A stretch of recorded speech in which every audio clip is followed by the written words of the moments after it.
Pemirsa, 279 juta data penduduk Indonesia diduga bocor dan diperjualbelikan di situs internet. Hingga saat ini Kementerian Komunikasi dan Informatika masih menginvestigasi informasi tersebut secara mendalam. Berikut liputan Puja Lestari dan juru kamera Joy Adi Nugroho.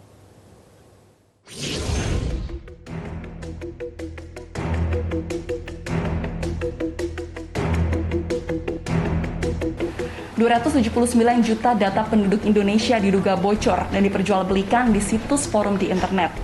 Data ratusan juta penduduk ini diunggah di situs reforums.com oleh pengguna bernama Codes. Data yang bocor ini berisi sejumlah data pribadi seperti nama, alamat, tempat tanggal lahir, nomor ponsel, hingga nomor induk kependudukan KTP. Akun pengguna atas nama Codes juga memberikan sampel berupa 1 juta data penduduk yang dapat diunduh dan diuji coba oleh para calon pembeli.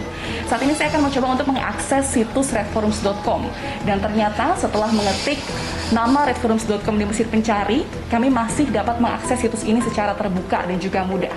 Dan tidak hanya itu, kami juga mendapat akses dan dapat mengunduh sampel 1 juta data penduduk Indonesia yang di dalamnya terdiri dari nama, tempat tanggal lahir, email, nomor KTP, hingga nomor handphone dari 1 juta data penduduk yang dijadikan sampel ini.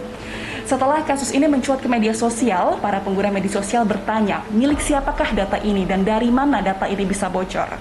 Hingga saat ini, Kementerian Komunikasi dan Informatika masih melakukan investigasi mendalam.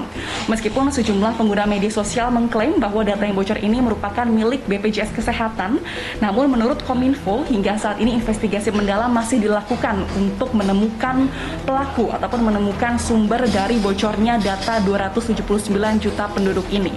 Dan hari ini Kominfo akan memanggil langsung Direksi BPJS Kesehatan. Meskipun data ini sudah tersebar dan sudah bocor, namun hingga saat ini Kominfo sudah melakukan penanggulangan dalam jarak waktu dekat, yaitu diantaranya memutus sejumlah akses yang digunakan oleh pengguna atas nama Codes ini untuk membagikan data sampel ataupun membagikan data penduduk berupa 279 juta data penduduk.